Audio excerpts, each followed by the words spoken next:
Hey everybody, my name is Reese Trevino with DeathCloud, and today we're diving into one of the most expressive ambient tools on the market, the Old Blood Noise Stereo Sunlight Reverb. It's lush, it's weird, it's wacky. Let's listen to it.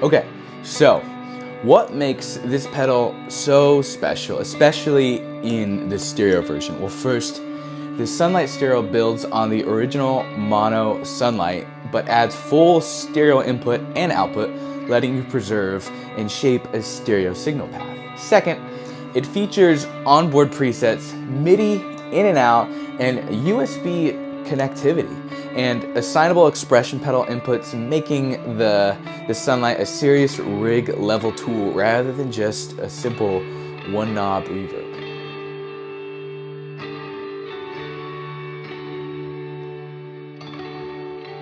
Third, the pedal still retains Sunlight's core dynamic reverb behaviors, and you get the ability to hold trails, shape them with the input sensitivity, the decay, rate, depth of modulation, but now you've just got more expanded parameters like the LFO shape selection, as well as delay time feedback and filter frequency, amongst other things.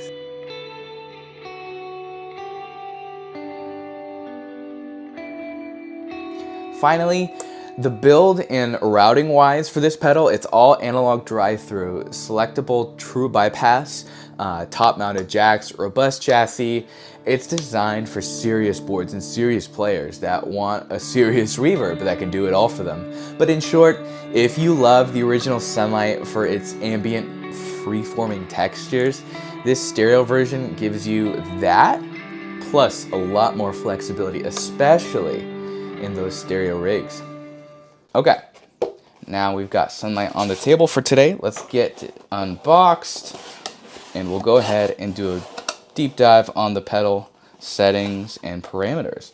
If you'd like to follow along, feel free to scan the QR code, but for now I've got Sunlight here. Let's get it out of its pouch and unboxed for us today. We've got the yellow coloration for you guys today, as well as a Old Blood Noise pink pick, a little Birdman pin, and then, if I can grab it, a sticker, Old Blood Noise sticker. So, let's go ahead and take a deep dive on the settings real quick. So, we've got our dry knob. It sets the volume of your dry signal. And then we have the dynamics knob, which actually has a little spot where it sticks right here. But it's a pretty cool knob. It introduces one of two dynamic elements to the pedal that we'll go ahead and take a listen to in a sec. We've got the decay knob, which sets the decay length of the reverb. Feedback, which is, it sets a feedback of the delay post-reverb, which is pretty cool. Next up, we've got the rate and depth knob that work together. They control the LFO. Up next to the right-hand side, we have the shape knob, which lets you choose which LFO's, not signal, but the LFO shape. There we go. The LFO shape on the knob. So as you can see, there's little indicators of which shape you're choosing. But we'll go ahead and take a look at these knobs on the right-hand side. We've got the time. Now, the time sets the delay time, again, post-reverb, but it focuses on a short time and goes up to, I believe it's 218 milliseconds, which is it's pretty good. Next, we've got the frequency knob, as well as the wet knob. Frequency sets the cutoff frequency for the delay, the filter delay, and then, of course, the wet knob, it will let you set the volume of the wet signal, allowing you to kind of make up for volume boosts or cuts caused by the filtering. And of course, we have our preset button right over here, as well as there's 3 buttons here that lets you activate these different knobs here, which is really cool. The preset knob, not knob, but button will let you choose between the different onboard presets. But awesome thing about the Sunlight is you have stereo in, out, MIDI in and out, as well as USB in, power, and then of course your auxiliary expression.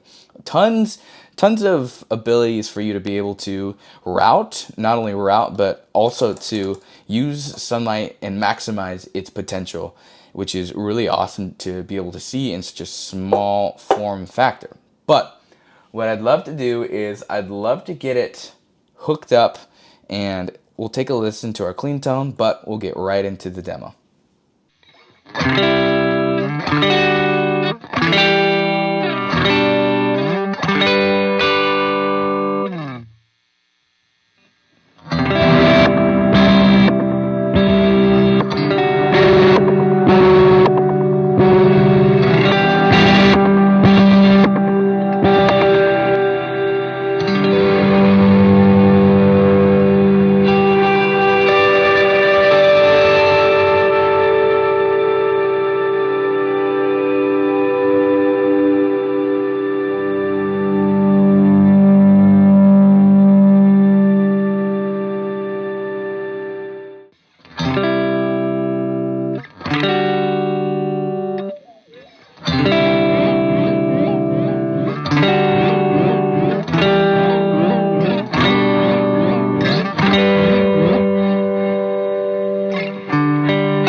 So, what's my take on the stereo Sunlight pedal? My take is it takes everything great about the original Sunlight, its dynamic interaction, hold freeze capabilities, and unique algorithms, and it upgrades it. It upgrades it for serious stereo rigs and flexible routing.